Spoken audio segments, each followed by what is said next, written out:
మా నాన్న భోంచేశాడా అని ప్రసాద్ అంటుండగానే, ఏ ఎందుకు చేయడు? సుష్టిగా తిన్నాడు. అదిగో మంచం మీద కూర్చొని ఆలోచిస్తున్నాడు అన్నట్టు చెప్పడం మర్చిపోయాను. తనలో తను మాట్లాడుకోవడం మొదలు పెడుతున్నాడు. అమ్ములు అమ్ములు అనడం వినిపించింది. నాన్నకి భార్య మీద ఉన్న ప్రేమలో దూరం వంతు కూడా మీకు రాలేదు అని విసురుగా అక్కడి నుంచి వంటగదిలోకి వెళ్ళిపోయింది పద్మ. అంతా అయిపోయాక సంతల నాన్న ఇప్పుడు అమ్ములు అమ్ములు అంటున్నారు. అమ్మ కాబట్టి నాన్న దగ్గర కాపురం చేసింది. అదే వేరే స్త్రీ అయితే ఒక్క నిమిషం ఉండకపోను. ఇప్పుడు అమ్మని భార్యలా చూడలేదు నాన్న.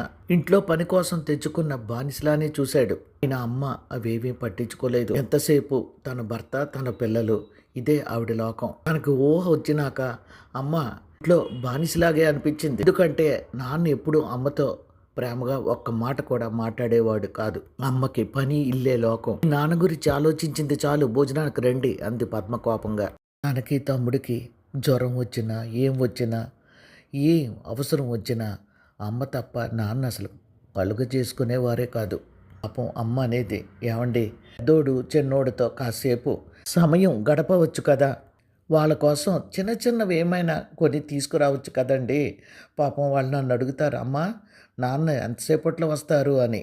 ఎందుకురా అంటే మా ఫ్రెండు వాళ్ళ నాన్న వాడికంట ఆఫీస్ నుంచి వస్తూ చాక్లెట్లు బిస్కెట్లు ఇంకేవేవో కొని తెస్తారట. వాడు చెప్తుంటాడు, నాన్న ఎప్పుడూ తీసుకురారు అని బొంగమూతి పెడుతున్నారండి ఇద్దరు బిడ్డలు అని అనగానే, చాలే వెదవ కబుర్లు నువ్వును, ప్రత్యేకించి నేను తేవాలా, తల పగిలిపోతుంది, కాసేపు వచ్చి తల నొక్కు అన్నాడు చిరాగ్గా. అయ్యో అలాగా అండి, కూర ఉడుకుతుంది, ఆపేసి వస్తాను ఒక్క నిమిషం అని వంటగదిలోకి పరిగెత్తింది అమ్మ.